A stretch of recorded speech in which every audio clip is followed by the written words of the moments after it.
Andy, before we get into Dortmund and Leverkusen specifically, tell me what's going on, or what's been going on with Jobe Bellingham's dad and the Dortmund sporting director. They're not 2HP, or one of them isn't. This is a great start to the story into the season already, isn't it? So I suspect people have heard that on his Bundesliga debut away at St. Pauli at the weekend for Borussia Dortmund, Jobe Bellingham was hooked at half-time, and it wasn't a great performance by Dortmund either. They were leading 3-1 going into the last 5 minutes. Then Filippo Mane, another debutant, was sent off. St. Pauli scored the penalty, then Erik Smith, the Swede, always scores a brilliant goal against Dortmund, and he did it again. And so Dortmund walked away with the draw, and Niko Kovac, the coach, said, we have to be happy with the draw considering the way we played, which was pretty damning of his team. And then immediately after, it's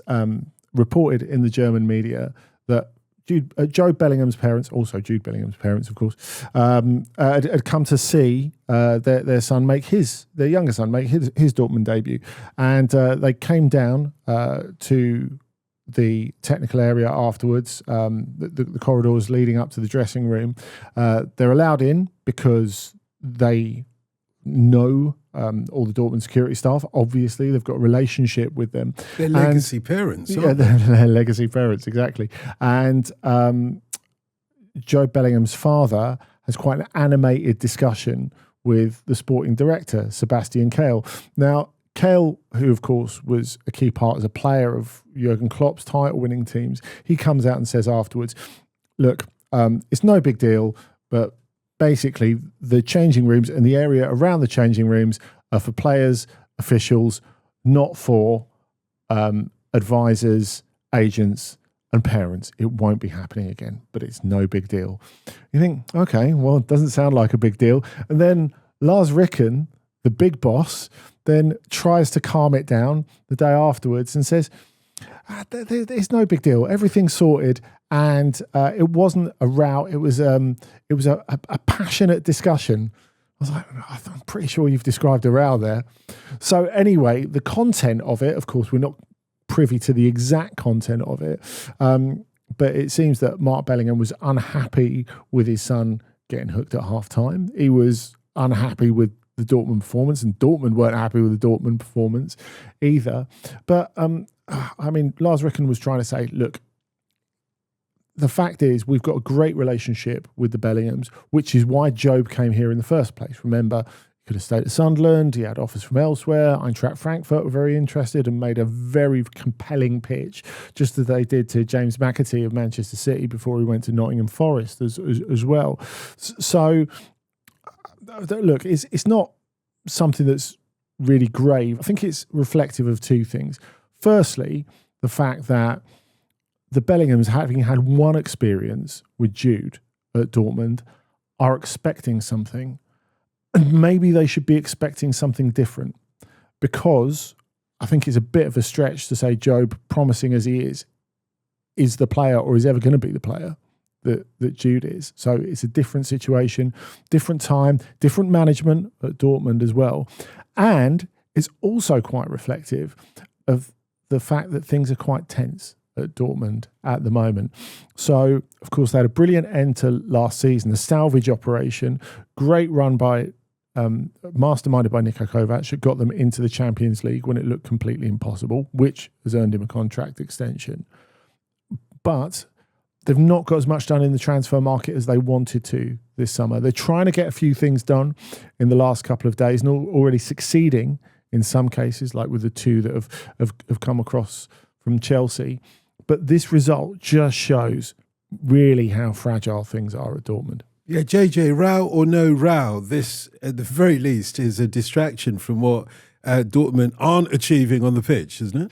Yeah, of course. When this kind of thing happens, I think it's naturally going to be hugely distracting. And I think the fact that it's already sort of been passed off as, no big deal, suggests that it is something that, the club are now going to be kind of taking in hand and keeping an eye on. And I think, to Andy's point, I think the pre-existing relationship, between the parents and the club makes it completely different to, your regular kind of new summer signing trying to fit in, because I think immediately there's pressure on the player because he knows that, his brother has come sort of before him, and obviously his parents know the club well and the setup and, all the right people to speak to. And, I think that creates an air of expectation from the club towards the player, but also, the player towards the club in terms of, potentially, similar treatment to his brother, and also from the family that, sort of, this is essentially going to be maybe an expedited version of Jobe Bellingham's time at the club, which doesn't look on face value like it's going to be the case. So maybe there needs to be sort of a resetting of expectations really across the board, I think, in terms of what people are hoping for from this experience. And, like Andy mentioned, with Kovac getting that contract extension, this is going to become very much his project now, his team. He inherited quite a damaged group of players when he came in last season. Salvaged, a very respectable, position by the end of the campaign.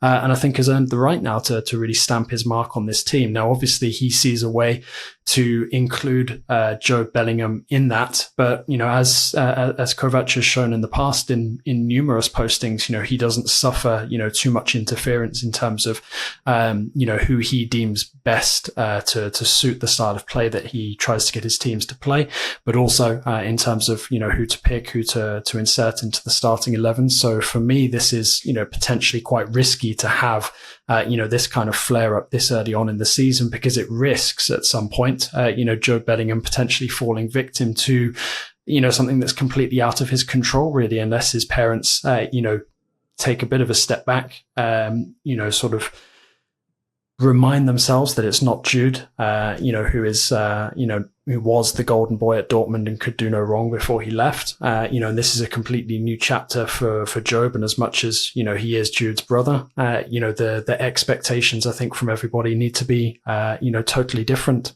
That's the other thing to throw in. Kovac is tough, and Kovac will pick who he wants in terms of meritocracy, not anything else, not outside expectation. He couldn't care less about that. He couldn't care where players are from or what they cost or any of that sort of stuff. So it is something really for the club to manage, the parents' expectations, other than anything else. I mean, I have to say, maybe it's an obvious thing to say, it just makes Jobe look, it must be really embarrassing for him. To have your dad come down and essentially complain. We've all had that. It ain't a good look. Have we? Well, haven't you? No, what you're meant to say is, drop me on the corner, I'll walk the rest of the way to the ground. Yeah. That's what you're meant to say. But look, clearly he'll work that out, and maybe he'll take the last stop by Tube. Maybe he'll get dropped at Central Station and he'll take the S-Bahn to the Signal Iduna Park, or the U-Bahn to the Signal Iduna Park, and that'll work for him next time. But look, I think the other thing to bear in mind is, if you look at, there was not just one player who got hooked at halftime. Karim Adeyemi, who is a far more established player and who won a penalty in that first half, by the way, he got hooked at halftime as well. But of course, he doesn't come with the name. So it's a totally different standard to which is held. And his dad didn't come down to the changing room and moan about it at half time as well, which is, it's not been a brilliantly managed situation, I think it's fair to say. Of course, this probably wouldn't be such an issue if Dortmund were doing better on the pitch. No, exactly. When you look at that, they were 3-1 up against San Pauli, a team that they shouldn't be losing to in any case. Oh, totally not. 3-1 up, and ended up being a draw. If you hold the lead, it's a footnote. It's a minor story, if that. Yeah. Absolutely. So what's going on at Dortmund? What do they need to bring in? Because the accusation against Kovac is that he was playing cautiously. And that's the wrong time to be playing cautiously when you need to beat a team like San Pauli. What does he need to make sure that Dortmund are firing on all cylinders, as they should be at this point of the season? Well, funnily enough, they need to be able to manage the ball in midfield better. And of course, Jobe Bellingham will be part of that. I thought it was interesting that Felix Mecha, the player who they've sort of earmarked to be that player in front of the defence, he was morphed into that last season, funnily enough, by Nuri Sahin, who came before Kovac. He was on the bench. I would expect him to play a bigger role as the season goes on. The other thing is, of the two signings they've made this week, Anselmino, who of course come on loan from Chelsea, Carney Chukwuemeka is the big one. Now, there was a bit of back and forth over whether they would sign him or not, mainly because of fitness, because when he played last season, when he was on loan, he was excellent. They've got the price down to a manageable level. They paid touch under 25 million euros for him. And if they can keep Chukwuemeka fit, he'll be really important for them. Any thoughts on who they might want to consider as well, JJ? Well, I think, for sheer comedy value alone, I would love to see Adrien Rabiot make a late move from Marseille to Dortmund, just to sort of see the warring factions of parenthood in the dressing room, and then see how Kovac handles that, because I think there are levels to that game. And ultimately, I think Veronique Rabiot is still probably a notch above, most when it comes to pushy parenting. But, I do think that ultimately, Kovac is somebody who generally tends to make the best of what's available to him. So, I think it's going to take him a while to work out exactly what his best team is, and sort of the way, that he sees fit to play them. And, it's a tricky kind of opening game of the season, against St. Pauli. I think, for Dortmund, I think they'll be banking on their home form early on to carry them and pick up some early points. But, I do think that, he will sort of earmark certain profiles of players in order to get the best, out of his team. He plays a very sort of fast-paced physical style where possible. And I think it's tricky to see who would sort of be an ideal kind of candidate to sort of throw into the mix this late on now in the transfer window with just a few days to go. But I do think that, Kovac will expect, sort of less interference in terms of trying to mold some of these profiles, to his wants and needs. And if he asks, Jobe Bellingham to play a certain style and in a certain position, he'll expect Jobe Bellingham to accept that and to do exactly what he asks, and not for, his parents to sort of come down and sort of question if this is the right way to deploy their son. So I do think, Kovac is somebody who needs all of the players to buy in totally to, his tactical approach in order for it to work. And if he senses that, sort of anything is off and, there's further issues sort of with potentially the use of Bellingham, then I don't think that he would hesitate to take him not just out of the starting 11, but potentially out of the team for a run of games. And if the team performs well without him in it, I don't think it would be a very easy road back into the starting 11 for him. Yeah, I was perhaps a little bit disrespectful of St. Pauli when I say, look, Dortmund should expect to beat St. Pauli at this stage of the season. And I apologise for that, because I know you've been embedded with the St. Pauli Ultras, Andy, previously. But let's face it, Dortmund are one of the main contenders or challengers to Bayern Munich's title, aren't they? They're the ones that you look at, and not just them, but Bayer Leverkusen as well, given their recent history under Xabi Alonso. Now they've got Erik ten Hag in the coaching position or the managerial position. And, well, who would want his job at the moment, given their poor start to the season, Andy? I mean, arguably, Kovac has had the better start. There's no question about that. I mean, I guess when you look at elements that Dortmund can improve, we've just spoken about a few of them. When you ask about elements that Leverkusen could improve from their opening game, where they lost at home to Hoffenheim, you just have to say everything. There was really nothing good about that performance. They took the lead early on, and before and after that were terrible, really. Jarell Quansah got that opening goal from a Grimaldo free kick, and really only from set pieces did they look dangerous. They created very, very little in open play. It was lumpen. I think you could be slightly fooled by, you think, okay, well, Alonso's gone, a couple of big players that we expected to go went, but really, it's not been complete revolution, has it? Because you look at the team sheet and you think there are only 3 new signings in the first 11. But then you think, hang on, if you look at it a little bit more closely, there are only 3 players in that 11 that started against Hoffenheim who were regular starters in the second half of last season. So what does that tell you? Well, they're left with a lot of the players who couldn't get into that 11 last season.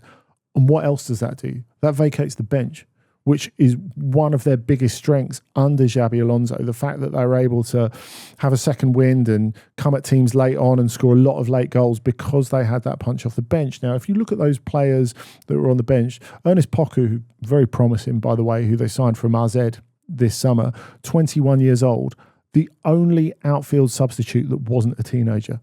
So when they make the changes, what happens? Nothing changes the game. So really, JJ, that's what they need to be going for. If we're talking about Dortmund need a few signings, and of course they've got a few signings on board in these closing days of the transfer window, what Leverkusen do over these next couple of days is absolutely vital for the rest of their season, isn't it? Yeah, it is. And I sort of go back to one of our discussions earlier this summer, where we were sort of asking the question, is this, was this sort of too early for Erik ten Hag, to sort of step back into a job after the sort of the mental and physical toll that his time with Manchester United has taken. And if you look at sort of the continuing issues with United at the moment, I mean, we're recording sort of a day after they crashed out of the Carabao Cup to Grimsby on penalties, those issues are, obviously far deeper rooted than Erik ten Hag. But ten Hag, I think, shows some scars from his time and experience there. And I think he's carried them over to Leverkusen. And I think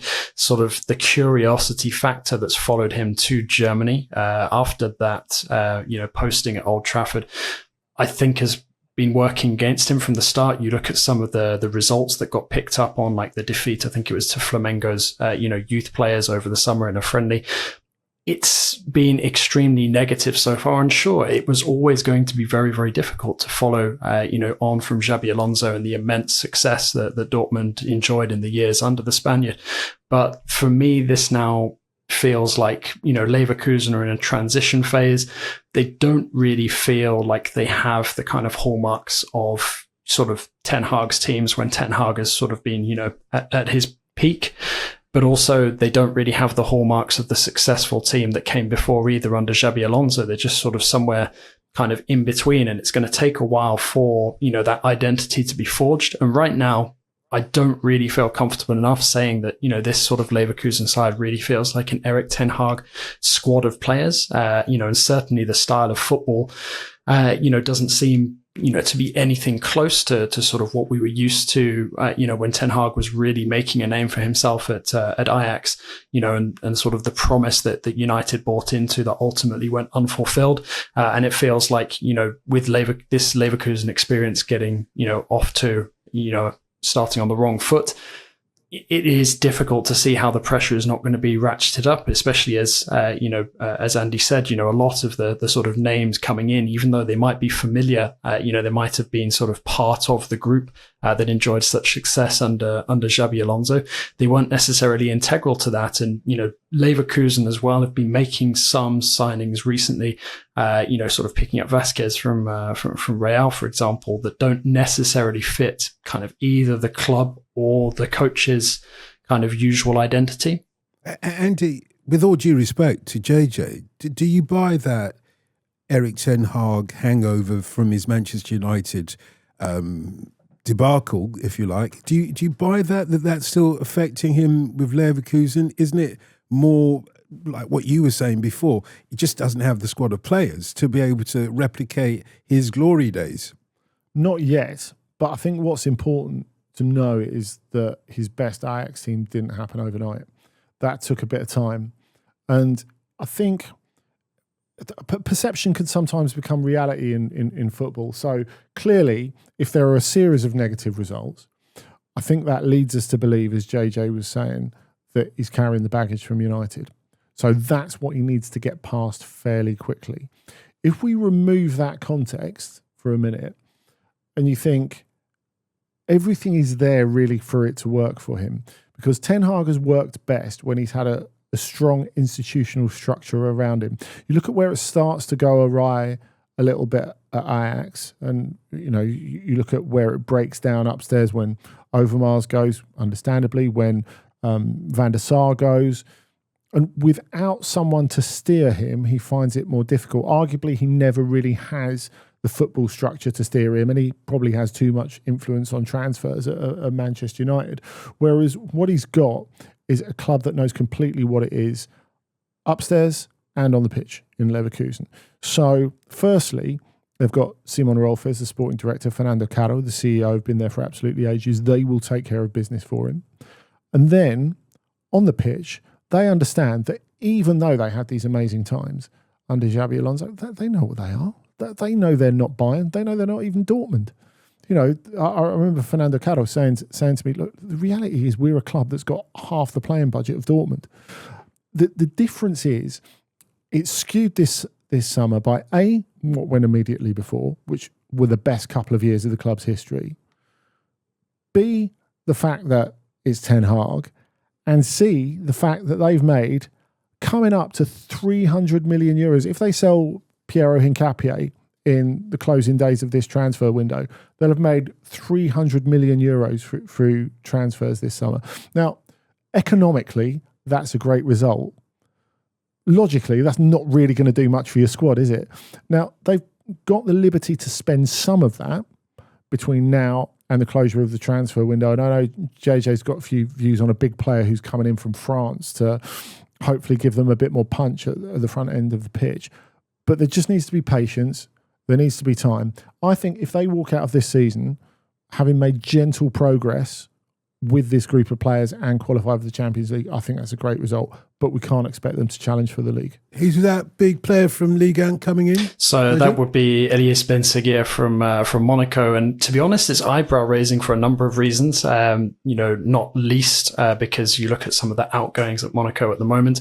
Wilfried Singo looks like he's likely to move on as well. So for Monaco to be cashing in on two of their kind of star talents and fairly regular members of the starting 11 last season as well, this late in the transfer window, I think that just underlines some of the points that we've been making over the course of the summer about the financial difficulty for clubs in France. But going back to sort of, bring it to specifically focus on Leverkusen, I think it's fascinating because you look at this Leverkusen squad and there is actually a fairly big sort of French-speaking contingent. I know that he's sort of had an injury hit time there so far, but you've got the likes of Martin Terrier, who was a fantastic performer in Ligue 1 for a number of years until injuries really started to get the better of him. You've got the recent signing of Loic Bede as well. So I think there's going to be a number of players who would enable Ben-Seguir to sort of feel at home very, very early on, even if there have been a couple of other French speakers, in the group moving on this summer. Amin Adli, for example, another player who, has kind of been hampered by injuries over the last couple of years. But I think Ben-Seguir does have the potential to be really exciting, especially in this kind of idea of a revitalized and remodeled Leverkusen, if they can perform as well as you would expect under, Ten Hag, given what he managed to achieve with such a young squad at Ajax. So, I think Ben-Seguir is definitely sort of one of the more exciting moves that's expected to be made official, before the end of the transfer window. And I think, he does have the, skill set to succeed in the Bundesliga and within this Leverkusen squad. But as we've been sort of touching on, it's going to take a while for, that group of players to be remolded, to discover a similar sense of kind of team chemistry. And that's something that, some of these players are going to have to learn to be patient with, and Ben-Seguir is no different. But you look at some of the experience that he's had last season, notably in the Champions League with Monaco, and it's definitely a signing to get excited about for sure. The other question is what they do in terms of their squad with Victor Boniface, who was meant to make that move to Milan, and it fell through. So whether they'll sell him before the end of the window, whether they'll loan him before the end of the window, or whether they can reintegrate him, because if he's fit, he's a huge asset to them. I'll tell you what, we'll keep an eye on what happens to both Dortmund and Leverkusen over the next few days as the transfer window comes to a close. Talking of slow starters at the beginning of the season, JJ, PSG, they're still picking up the points, but let's face it, perhaps not as impressively as we would have expected. Or did you expect them to start at this canter, as it were? To be honest, I actually expected PSG to be fairly laboured early on this season. I think you've got to look at the absence of a pre-season, the fact that there was exactly a month between their final game of last season, so in the Club World Cup, the final against Chelsea, where they looked every bit the fatigued team that had gone all the way in the Champions League and also won everything on the domestic front. So, the fact that they came back in, for the Super Cup to be their first football game in an entire month, and the fact that they managed to fight back and then win it on penalties, I think that spoke volumes about sort of the baseline level that the team has had, because the break in between seasons has been so short. I mean, I do think that suggests that, PSG will take time to sort of hit their stride, to really sort of get back to their best. But I do think it also sort of opens the door potentially to, this kind of lull in PSG's strength sort of lasting longer than many people would have expected. And obviously that is a huge opportunity for some of the chasing pack in France. Now, we've seen Marseille drop points already so far this season, so their ability to immediately put pressure on PSG, I guess, will depend on potentially where PSG first drop points. But if you look at sort of this weekend's upcoming game away at Toulouse, one of the 4 teams, I think, that has 6 points from 6 so far in the Ligue 1 table this season. So that could be potentially tricky for PSG. And I think PSG will be looking to try and sort of grind out some of these, results and keep putting points on the board while their players are not necessarily firing on all cylinders as they were for the second half of last season. But I do think it's quite telling when you look at, certainly during the Angers game, giving the penalty to Ousmane Dembele instead of Vitinha taking it as normal. That suggests to me that they are wary of the fact that they need to try and get Dembele back in scoring form as quickly as possible, regain some of that momentum from last season, because I think they're wary that if, this sort of barren spell, so to speak, lasts a bit longer than it already has, then that could be potentially problematic. But on the other hand, you look at sort of the encouraging start to the season that Gonzalo Ramos has had, one disallowed goal against Nantes away from, potentially having a handful of goals early this season if you include his Super Cup effort as well. And there is potential, I think, for Luis Enrique to rejig things a bit, and for PSG's Champions League winning, starting 11 to look a little bit different this season. You've got the additional defensive reinforcement as well with Zabarnyi, which I think now starts to raise questions about Marquinhos' long-term future at the club. But, all of this, this kind of debate at the moment is based on the fact that, PSG were just so fantastic over the second half of last season. And PSG people forget already, they took their time to really find that momentum. PSG weren't sort of prolific from the get-go. They really struggled, especially in Europe, for that consistency in front of goal. Certainly the first season and a half really under Luis Enrique, they really, had difficulty consistently, racking up the goals in games. And that cost them in some of the big games, notably in the Champions League semi-finals when they lost out to Dortmund, when they would feel that they were probably good enough to at least go all the way to the final and come up against Real Madrid. So I do think that there is historic precedent to say that PSG will take their time, to warm themselves back up and round into a bit of form. You look at sort of the personnel changes, and outside of, the sort of controversial decision to bring Chevalier in ahead of Donnarumma, there's not been too many major changes with the exception of Zabarnyi being added, but you'd expect there to be, some competition for places in the defense once Marquinhos, once Pacho, once Hernandez are all fit alongside Zabarnyi. But really outside of Chevalier, it doesn't feel like too much of a changed 11 so far. It's just a question of those players really finding their legs and their best fitness, which, to be honest, could even take until sometime close to October for it to really, properly, come back to the optimum levels. Yeah, whilst we were all focused on, who's going to be the goalkeeper for PSG over the summer with Donnarumma leaving, etc., we weren't focused, Andy, on the fact that, it's the outfield players who are the ones that probably... Doing all the running. Yeah, exactly, doing the running. They did a lot of running last season. Not only are we talking about the Champions League winners, of course, the Club World Cup finalists as well, runners-up to Chelsea. They played 65 games. But they played every game that it was possible to play. It's amazing. Yeah. And one of them, Bradley Barcola, played 64 games in one season. And people ripped him for his inconsistency.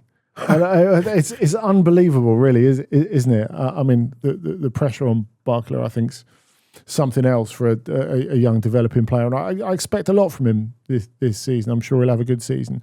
But I think in terms of what PSG are doing at the moment, it feels like they're still in pre-season mode. But that's fine, because I think what they've got out of these two games, I think it's easy to look at it on paper and say, not an Angers, they should be hammering teams like that.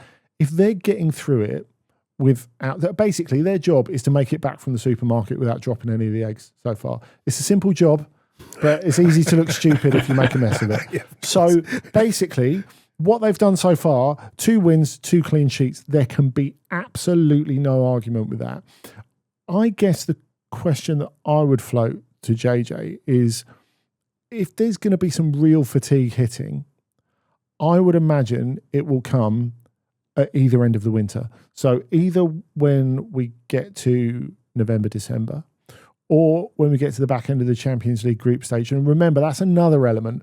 Not just that PSG, they're having to do what a European team really hasn't had to do before, in that they've gone all the way through the Club World Cup, had the briefest of pauses. Like, it's almost as if they were still on the running machine between the Club World Cup and the Super Cup, because they were so close together. They've had no real time off. They've had no pre-season.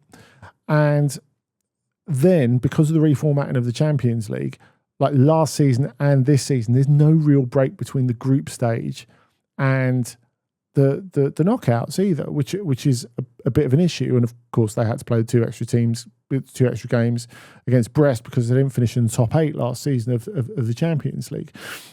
So, JJ, my question to you, how do they manage that? And do they need a slightly bigger squad? So, for example, if you sell Donnarumma before deadline, do you need to reinvest that? And what do you need? Are we talking a forward player and a midfield player? I mean, I know it's complicated when you're dealing at PSG's level, but for me, that if I was Luis Enrique, I would feel more comfortable with that. Yeah, I mean, I think that's a really good question. I don't think PSG will rush into doing any unnecessary business. I think it's already interesting to see, like I mentioned him earlier, Gonzalo Ramos staying, because he brings a completely different profile to PSG's attack, and one that Luis Enrique, in my opinion, hasn't always made the most of. That hasn't really been an issue for PSG yet. Obviously wasn't last season, with all the success that PSG enjoyed, but he is a player I feel still has, something left to say. And if Dembele's goal drought does continue, like I mentioned earlier, it wouldn't surprise me to see Gonzalo Ramos used a little bit more frequently.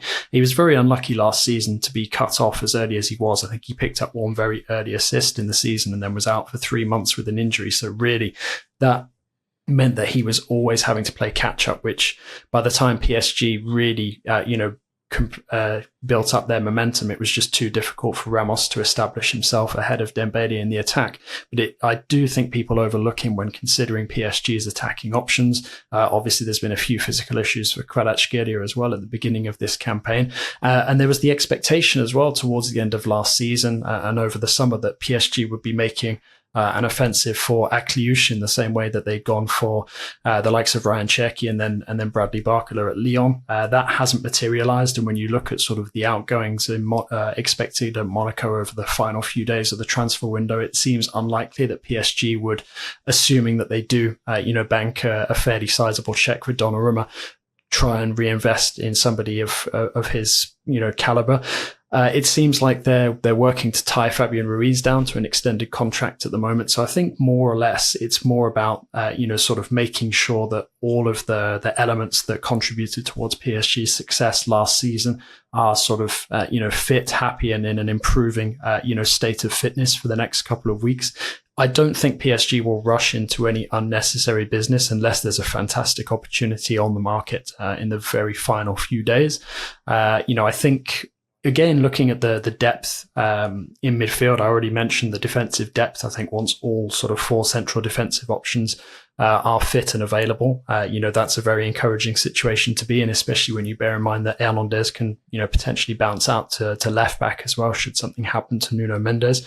You could maybe make the argument that sort of having a really good replacement for Hakimi, there's been a lot of chatter about his potential Ballon d'Or chances, but you look at sort of the impact that it might have on PSG if you took him out of the team for an extended period of time. That's maybe a discussion to be had. But then you look in the midfield and you've still got the likes of Zaire Emery, who it feels like people have kind of forgotten over the space of a season, on the bench as well, who could very easily step up and sort of try to make one of those three midfield spots his own. So I do think that there is an element of sort of the gauntlet having been laid down by the three established starting central midfielders to kind of keep at that level of consistency, which, to be fair, has been remarkable since last season between João Neves, Vitinha and Ruiz. But if one of them was to be out of action for a reasonably, lengthy period of time, then Zaire Emery is there sort of primed to step in and perform, because he needs to if he wants to be in contention for France's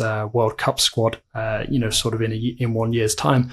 So I don't really see there being too much need for PSG to obviously go out and address any kind of weakness in their squad at this moment in time. I see it more as a question of making sure that the squad balance makes sense and that there's no unnecessary positional rivalry. I mean, you look at the goalkeeper position, you've got Marin who arrived this summer, you've still got Safonov, or even if it's, kind of the situation around Safonov is a little uneasy with Zabani having been added to the dressing room. And I think there's still some people out there who really don't understand sort of PSG having those two, kind of coexisting in the same dressing room.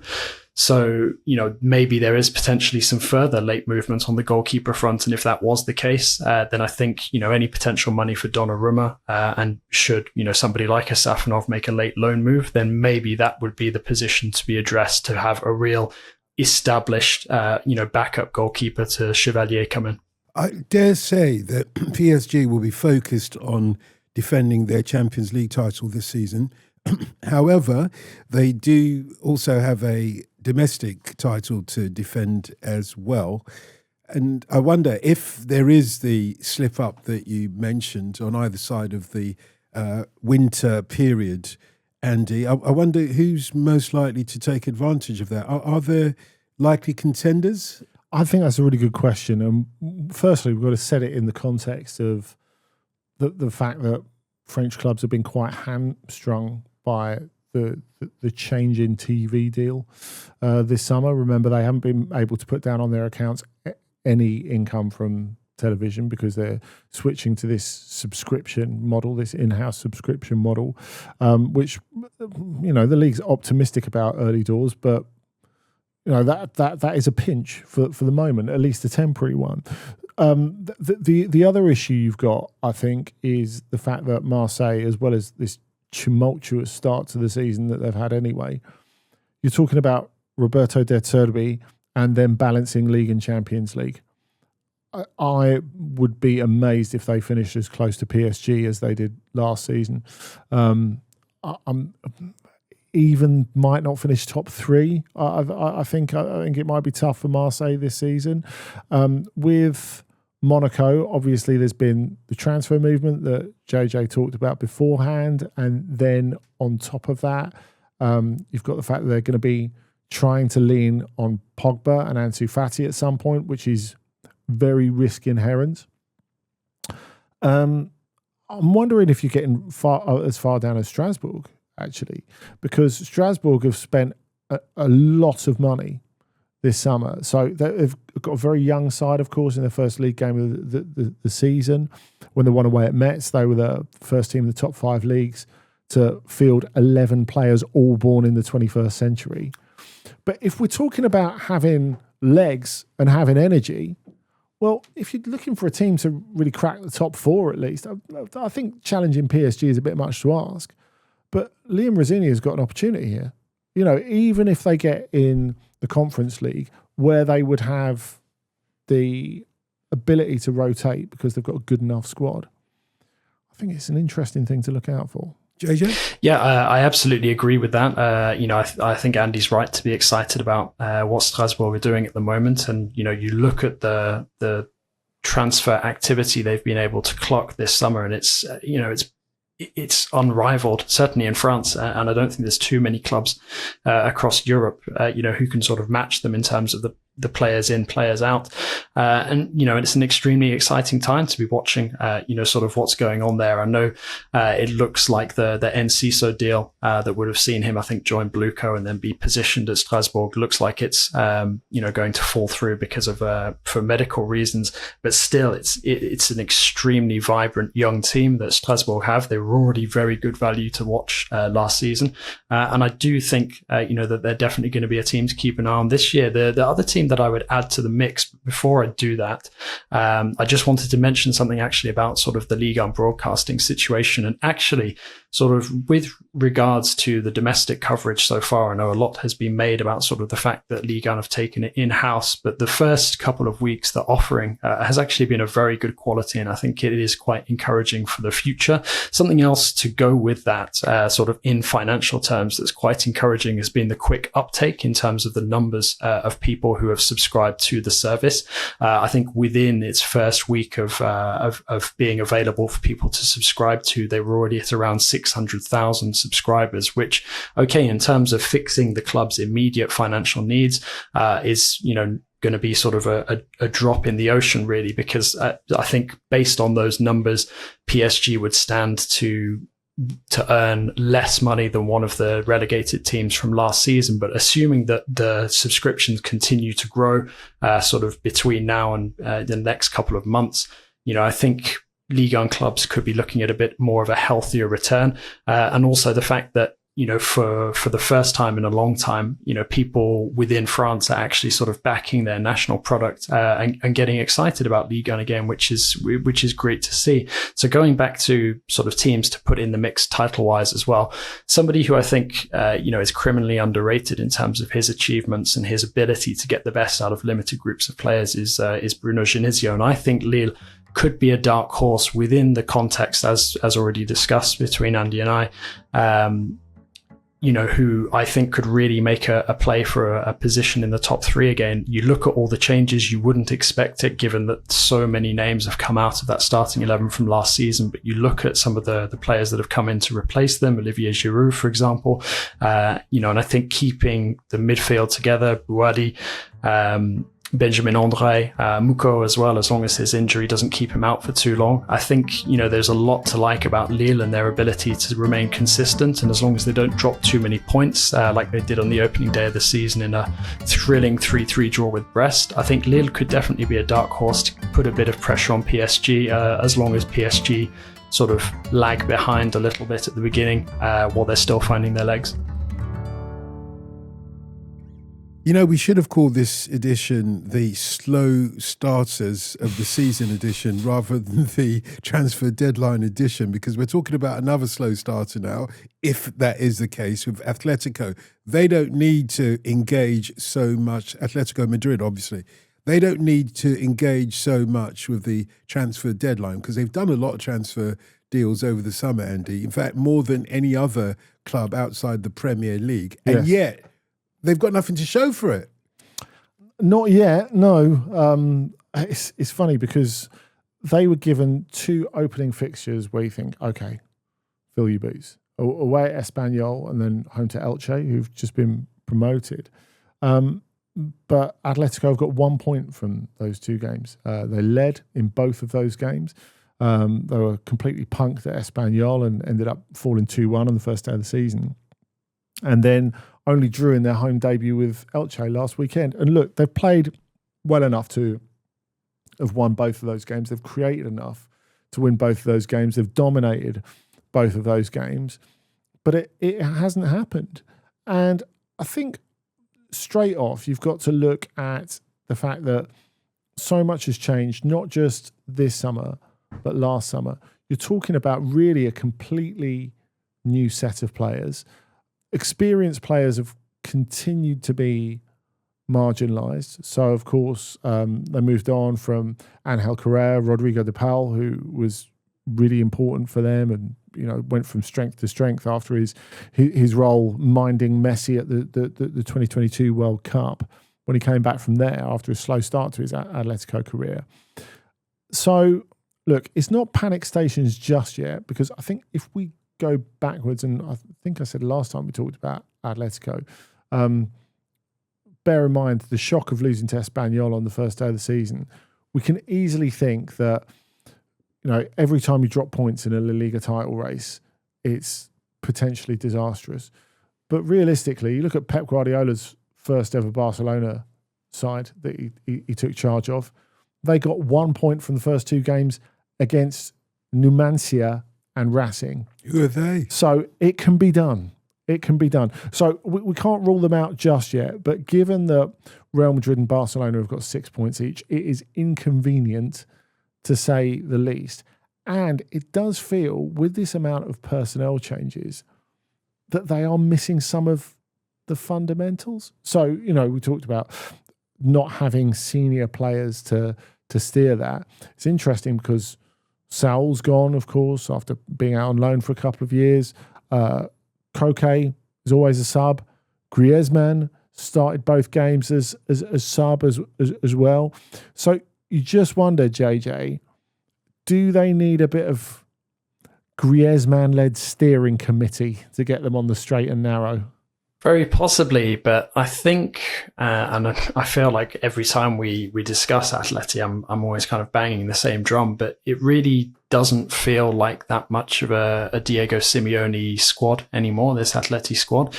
You mentioned some of the departures, but also, some of the sort of rumoured kind of transfers in, sort of just seeing somebody like Yannick Ferreira Carrasco linked with potentially a third spell with Atleti. And I think that points to something that you kind of alluded to just there, where, all of those players that you reeled off, they're all, sort of disciples of Simeone's way of playing and his mentality. They've all bought into, what he's been doing over the years with Atleti.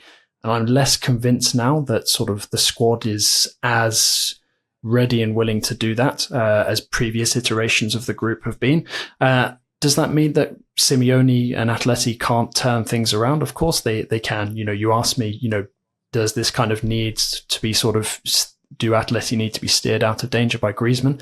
I do think that is absolutely, possible. And I think that Griezmann, we've spoken in the past about the potential benefits of retiring prematurely from international duty. And I think those benefits will start being felt really, truly, sort of this season, and potentially will enable him to again play an influential role for Atleti and help to get them out of this early season slump. But it also does feel like, to me, that, there is now added expectation on those players who've performed so well under Simeone in the past, because there's just so few of those players who mentally and technically sort of tick the boxes that Simeone has traditionally required in order to succeed. And for me, it just feels, again, like we're kind of edging closer to the point where there's a larger existential debate over whether there's really sort of much road left for sort of Simeone and Atletico, to continue traveling down together, because it feels like, for me, for Atleti to really have sort of a prosperous and vibrant future, ultimately, I think it's going to take a bit of a different approach, and somebody who can potentially, looking at the squad on paper, get the best out of these players. Is there going to be a possibility for Simeone to sort of prove me wrong? He's done it plenty of times in the last couple of years. He's done it before. Exactly. But it does really feel to me almost more convincing now than it has been in a long time. Well, I suspect he will leave at a time of his own choosing. Having said that, just one quick point on this before we move on. Atleti clearly have spent 175 million euros that haven't really shown their use at the moment.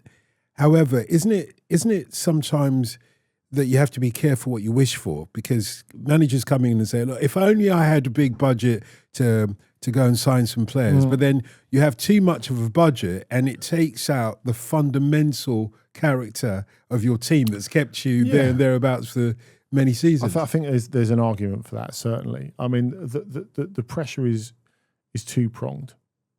Firstly, I think with a team that wants to be a bit more front foot, you leave yourself open to these sucker punches that they've succumbed to against Espanyol and Elche.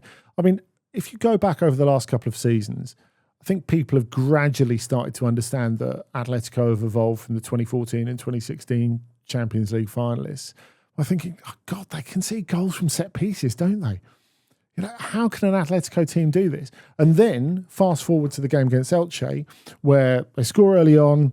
Alexander Sorloth scores, and you think, okay, they're going to absolutely batter these. And then they concede an unbelievably careless goal on the break. And you're thinking, this is unbelievable to me that a Simeone team can concede a goal like this. But as JJ says, they're not his players, or at least not yet.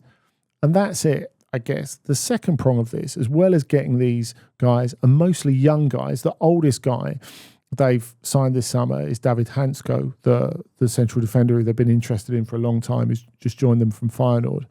But all the rest are 24 and under. So you're talking about a different demographic. So you've got to get in their heads.